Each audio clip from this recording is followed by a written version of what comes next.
Welcome to Dialogue Editing for Motion Pictures. In the last lesson, we looked at the roles that sound editors play in dramatic feature films, with a special focus on dialogue editors. Now we'll discuss why dialogue editing is so important and how it contributes to the success of a film. Once you get it organized, the next really important thing to do is to smooth the transitions between the shots. Now, almost everybody knows that a movie is not shot in order. You don't start at "in the beginning" and shoot the last shot, "the end."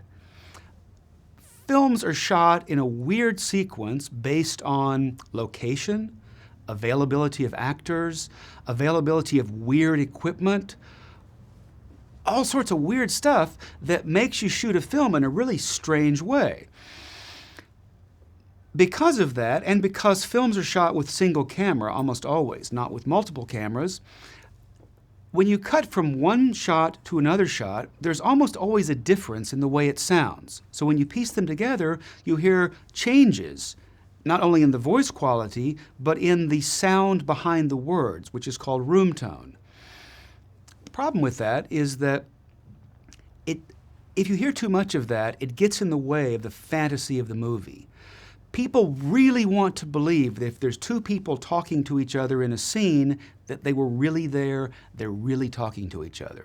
Hogwash. Maybe they weren't. Maybe they shot the two-shot when they were together, then this actor had to go to London to do a play, so they shot this actor's stuff, and 2 weeks later they shot this actor's side because she was available. Well, when you piece all this stuff together, it's bumpy.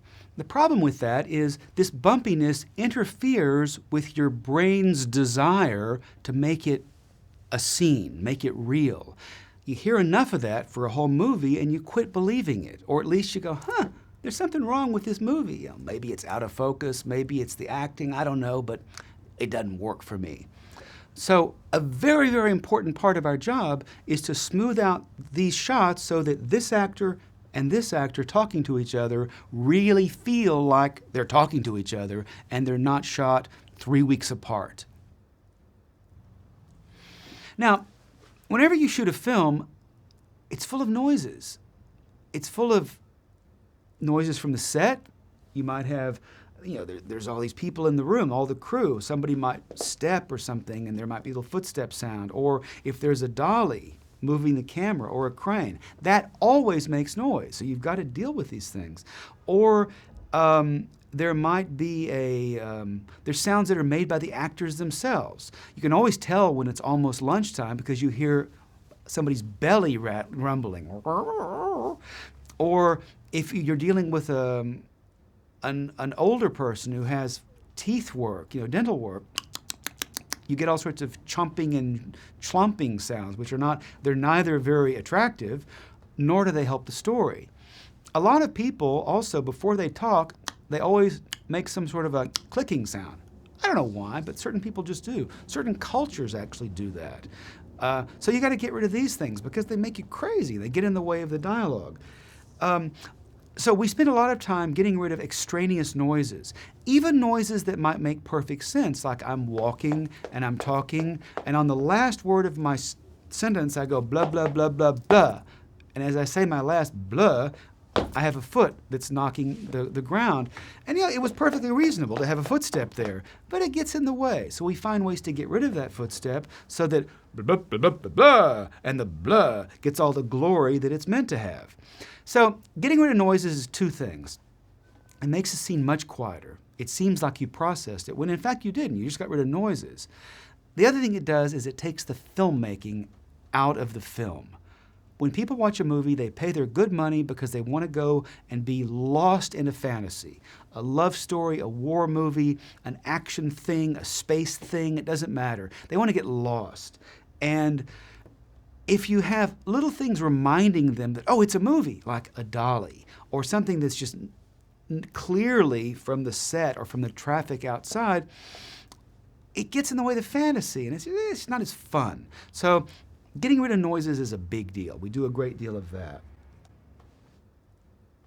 These things we've talked about so far are sort of the technical parts of the editing job. But once you get all this out of the way, once it's smooth and it's organized and it's relatively clean, now you get to do you get to play your power trip as a dialogue editor, and you get to create perspective and depth and focus. You help to figure out, once you figure out what is this shot about, you can help people sort of look right there. Or if there is, if Polonius is hiding behind the curtain while Hamlet and Gertrude are having it out, you can create distance between the two of them so that when you're with Hamlet and Gertrude, you're very much in that fight. But when we go to Polonius's perspective, they're pushed back, and what matters is his frightened breathing, because of course, if he's read the book, he knows that he's about to get it. So you really can increase the drama just by the way you control the dialogue in a scene. So this is the cool stuff. This is the fun stuff that nobody can accuse of being boring or technical or nerdy. This is not nerdy. This is cool stuff. In order to create cleaner, smoother, richer dialogue tracks, editors organize the tracks, fix transitions between regions, and remove noises that interfere with the drama. They also create perspective and depth that enhance the story. But dialogue editors have many other responsibilities, which we'll look at in the next video. Thank you for watching Dialogue Editing for Motion Pictures, a guide to the invisible art. This series is produced by the Sela Yaniv School. Dialogue Editing for Motion Pictures, a guide to the invisible art, is available from Amazon and other online booksellers.